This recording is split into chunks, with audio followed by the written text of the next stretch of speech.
दिव्य ज्योति जागृति संस्थान द्वारा अजमेर के बीके कॉल स्थित लक्ष्मी पैलेस में चल रहे 7 दिवसीय श्रीमद् भागवत कथा आयोजन में आज अंतिम कथा का आयोजन शाम 5 बजे किया गया। आपको बता दें कि इस कथा का शुभारंभ होने से पूर्व एक विशाल कलश यात्रा निकाली गई, जिसमें यात्रा के दौरान रथ पर श्री राम की प्रतिमा को विराजित करके गाजे बाजे के साथ शहर के मुख्य मार्गों से निकाला गया। साध्वी लोकेशा भारती ने बताया कि 7 दिनों तक चलने वाली इस कथा में भगवान श्री कृष्ण और रुक्मिणी विवाह प्रसंग को बड़े ही रोचक तरीके से प्रस्तुत किया गया और उनके विवाह से संबंधित एक एक प्रसंग का सुंदर व्याख्यान किया गया।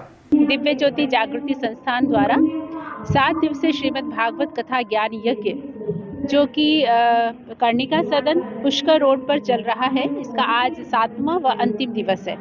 और कथा में भगवान श्री कृष्ण व रुक्मिणी विवाह का प्रसंग बड़े ही रोचक तरीके से प्रस्तुत किया गया।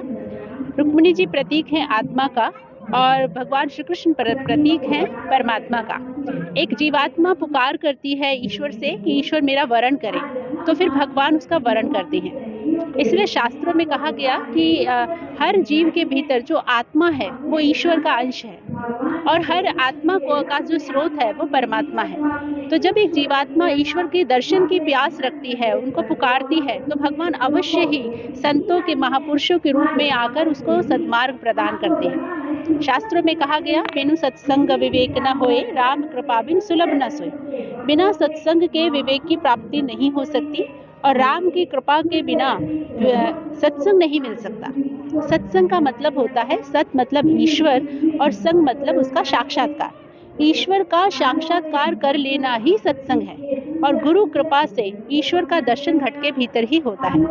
7 दिवसीय श्रीमद् भागवत कथा ज्ञान यज्ञ इसके दौरान बहुत से लोगों ने अपने अंतर जगत में ईश्वर के दर्शन को भी प्राप्त किया और उन्होंने दीक्षा के समय पर बहुत दिव्य नज़ारे अपने भीतर देखे, परम प्रकाश देखा, उस प्रकाश में बहुत सी प्राकृतिक चीज़ों को भी देखा और भगवान के बहुत से रूपों का दर्शन भी अंतर जगत में किया। तो आह्वान है सभी अजमेर निवासियों से कि आप भी इस कथा का लाभ प्राप्त करें। अभी ये कथा 5:30 बजे तक यहाँ पर हो रही है। इस कथा को साध्वी स्वाति भारती जी यहाँ पर अपने सुमधुर वाणी से प्रस्तुत कर रही हैं और बहुत सी साध्वी बहनें जो निष्काम व निस्वार्थ भाव से सुंदर भजनों को प्रस्तुत कर रही हैं। सभी भक्तजन बहुत ही आनंदित होकर इन भजनों का आनंद ले रहे हैं, कथा को श्रवण कर रहे हैं और हजारों की संख्या में आप देख सकते हैं कि यहाँ पर संगत उपस्थित है और बड़े आनंदित होकर इस कथा को श्रवण कर रही है।